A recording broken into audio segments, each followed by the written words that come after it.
Hello everyone, welcome back to my YouTube channel spotless beauty by Manisha और मेरा नाम है मनीषा। जब किसी की नॉर्मल डिलीवरी होती है उस समय जब औरत लेबर पेन में होती है तब हमें साफ साफ दिख रहा होता है कि औरत कितनी दर्द में है, वो कितनी तकलीफों से गुजर रही है। मगर क्या आपको पता है गर्भ में जो मासूम होता है उस समय उस पर क्या गुजर रही होती है, वो किस पीड़ा में होता है। लेडी तो हमें साफ साफ दिख जाती है पर वो मासूम हमें दिखाई नहीं देता, तो इसलिए हम उसके दर्द का अंदाजा भी नहीं लगा सकते। आज की वीडियो पे हम इसी टॉपिक पे बात करेंगे कि नॉर्मल डिलीवरी में बच्चे को क्या क्या सहना पड़ता है। सो चलिए स्टार्ट करते हैं आज की वीडियो। सो देखिए, नॉर्मल डिलीवरी में जैसे ही लेडी लेबर पेन में जाती है उसको कॉन्ट्रैक्शन होते हैं। आपको पता ही है लेबर पेन में क्या होता है कि थोड़ी थोड़ी देर बाद तेज दर्दें उठती हैं। तो जो वो तेज दर्दें उठती हैं वो सिर्फ माँ को ही नहीं बल्कि बच्चे को भी अंदर फील होती हैं। सो देखिए, होता क्या है कि लेबर पेन के दौरान जैसे ही माँ को कॉन्ट्रैक्शन उठी, माँ को तेज दर्द हुआ, बच्चे की हार्ट बीट बढ़ जाती है और बच्चे तक जो है ऑक्सीजन की सप्लाई कम हो जाती है जो कि उसको माँ के द्वारा पहुंच रही होती है। सो एक तरह से जैसे ही माँ तकलीफ में आती है बच्चा भी साथ में तकलीफ में आ जाता है।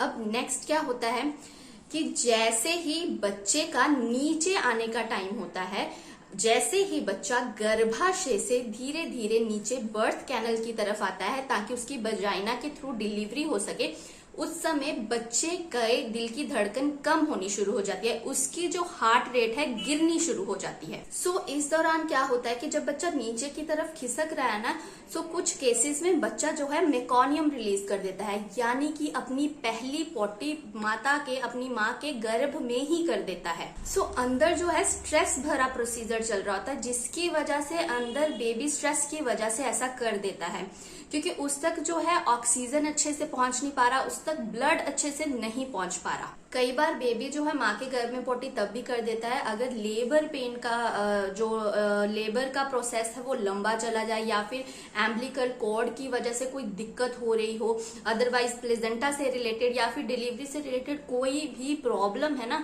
तो कुछ केसेस में बच्चा ऐसा कर देता है। सो ऐसा करने से क्या होता है कि ये चीज बेबी के लिए बहुत ही डेंजरस हो जाती है, क्योंकि बेबी जो ये पोटी अंदर कर देता है ना वो एमनियोटिक फ्लूइड में फैल जाती है और बेबी हो सकता है उसको निगल ले, जिसकी वजह से उसको बाहर की दुनिया में आके ब्रीथिंग की प्रॉब्लम हो जाती है। सो इस दौरान जो है आपकी बॉडी को ज्यादा मेहनत करने की जरूरत होती है। आपकी बॉडी जो है ऑक्सीटोसिन नाम का हार्मोन ज्यादा रिलीज करती है ताकि बेबी को अंदर शांत रखा जाए। सो जितना माँ के लिए टफ है ना नॉर्मल डिलीवरी, बेबी के लिए भी उतना ही टफ है। सो इसलिए जरूरी है कि आप जो है स्ट्रेस ना ले, नहीं तो बच्चा भी अंदर स्ट्रेस में आ जाएगा। आपका हौसला बढ़ाने के लिए, आपको सपोर्ट करने के लिए बहुत सारे लोग बाहर होंगे, मगर जो अंदर बेबी है उसको सपोर्ट सिर्फ आपने ही करना है, उसको जो है उसका ख्याल आपने ही रखना है।